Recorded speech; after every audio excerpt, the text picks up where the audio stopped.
We finally got the up move we were waiting for today at 1:30 Eastern. Powell started to talk and it just continuously squeezed up and up and up until we closed right on this yellow trend line that I have here for SPX, which this is the trend line all the way back from SPY, as you can see here, that goes all the way back to all-time highs back on January 4th of this year, before we had this massive correction slash bear market that we've been in this downward trend for a while. And this is a crucial line, and there's no surprise we closed on it, because this is the deciding factor between continuous upside for a long time or another rejection, because the last two times we touched this trend line, we rejected and we fell 1,000 points for SPX end of March here, and we fell about 800 points for SPX also in August the last time we touched it. And now this is the third time we are touching this line. So this is crucial because this line is a critical pivot for potential upside, for a lot of upside that is, or another sell-off from here. And in today's video, I may explain my thoughts going forward. Now, if you remember from the Sunday video we posted a few days ago, which, by the way, if you're not subscribed to the channel, we do these every Sunday and Wednesday, these videos on YouTube, so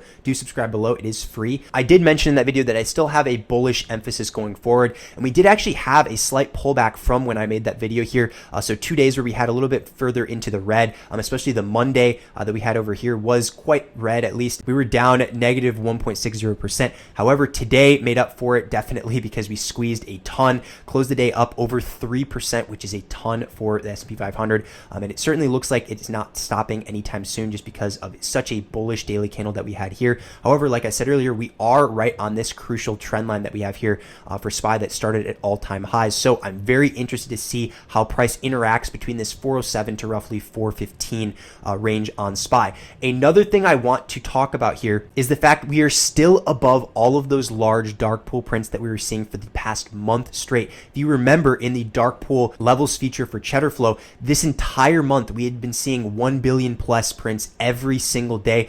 We had a streak for 3 weeks straight where we had over 1 billion in premium for signature dark pool prints every single day, just consistently, which is unheard of. That's very rare to see that for SPY, and we saw it all the way throughout November. And the meat of those were between around the 374 range, which is down here, to around the 389 range. And I'll draw a box here so you can understand it a little bit better for you visual learners. And as you can see here, this box pretty much makes up the meat of the dark pool prints we were seeing, and still we are above not only this box, but also, as I mentioned in the Sunday video, we're still above the COVID trend line. This is the line that goes down to COVID lows, as you can see here, drags across to the previous yearly low in June. And I may sound redundant when I keep talking about it, but the fact that we've stayed above, especially this long, is very bullish. The fact that we're still above this as of now, we actually had a retest back here on November 17th and it was able to hold. That's very bullish. Like, a lot of people were pretty bearish going into today's talks. I definitely wanted to see how it went, especially with the fact that we still were above both of these. So even a touch or retest of both of these levels could prompt a bounce, and it didn't even want to touch because we just continuously went up and squeezed today. So again, this is kind of that range that you want to hold as a bull, and as of now, we are well above that range for the time being. So the emphasis is still bullish. The fact that we still are above both of these is pretty crucial. And another thing that I want to talk about here is today we had $6.1 billion worth of signature dark pool prints at the 395.45 level. That is very rare. It's rare to see over 5 billion in signature prints on a given day, even more to see over 6 billion. Like, if I were to guess right now, we've probably only seen about, I'd say, 5 prints that have been this large or bigger throughout this entire year. So in the grand scheme of 2022, this is the top 5 print in terms of size. So again, this is a pretty crucial print, and the fact that it came here at 395.45, which was about low of day, or at least close to around low of day if we go here on the 15-minute chart, is crucial because that is acting as a springboard for continuous upside further. No, this wasn't a sell that happened near the low of day, as you can see here around the 395 range over around this area here. That wasn't a sell that happened around this range. Those were buys, and remember, signature dark pool prints come from the previous day. Those were very likely to be buys, at least it seems now, because we are well above that range that we were at previously, or at least within this like 394 to 402 range. And as of now, this is a clean breakout to the upside. after heavy consolidation, which by the way, when you have consolidation for as long as we did, which was like literally 2 weeks straight of consolidation in this range, whatever way that it decides to break out tends to have a pretty pronounced effect in that direction. So again, I'm interested to see if we have a break above this trend line here, because that will clear the way for tremendous upside, or at least continuous upside to around 410 plus, definitely on SPY. And then we'll be able to decide and be able to decipher if this is going to turn into continuous upside from here, or it will be some form of a fake out where it baits a lot of bulls before having one final flush for early 2023. And I personally have my bias for it. I will share it in the coming weeks for sure. Personally, I'm just riding the longs up as of now because, as you remember, I have had a bullish emphasis for the past few weeks, as long as we stayed above both of these, this line right here, and then also the main meat of the dark pool prints. So right now, I still remain my bullish emphasis. However, once we continue to go up a little bit more and more, we're going to see in this range of around like 410 or so to 415, if it is showing weakness, and by it I mean the S&P 500, if we're showing weakness in the market, because again, that potential fake out is definitely could be something on the table, and could be that final fake out again before kind of crushing everyone that turned bull at the last second. Because if you remember from back here, when I took my big short setup, everyone was turning bullish at the end when we had this final kind of rally up into the like 420 plus to around 430, and that's finally when it decided to fall down, and we fell for quite a bit around there. So again, you need to be careful when a lot of people start to change their sentiment to bullish, especially when you have a bullish break like we may see right here.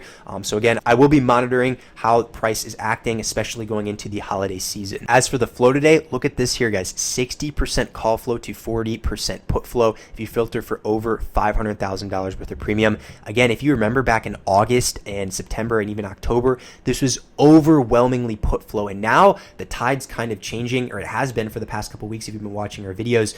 Now 60% call flow today, and a lot of this happened even before we had that move earlier. You can see some hedges here in terms of the put side, but we had a few pretty far out the money calls earlier for 440 strikes.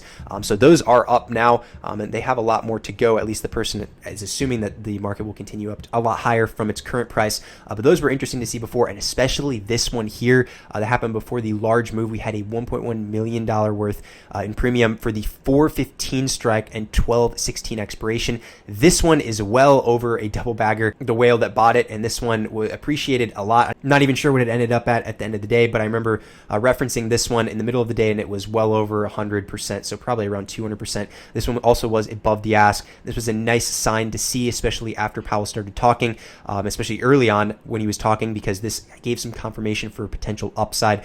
So this order did end up doing well, and throughout the end of the day, we did see a little bit more calls than we had typically seen in previous days. So overall, we'll just continue to see what happens here with SPX and the general market. Again, we did close right on this key resistance level, so I'm interested to see if we will get a gap up above the yellow line here. That is the best bullish case. Remember, when you have a key resistance like this level that we have right here, the best case for bulls is to see a gap up and hold above that level. The future session can aid bullish emphasis or bearish emphasis in the inverse, because when you have a gap above a key level, that basically takes out that level without having to do it within the market hours, which can be a little bit harder to do during market hours since there's more volume. So getting above a level and holding it is the best case for bulls in this scenario, that is. And then the same would apply in terms of bearish scenarios. If you have a gap down below a key level, then you want that level to hold if it's retested again, and that's best case for bears. But as of now, it is in the bullish zone, and we will see if we will have continuation going forward from here.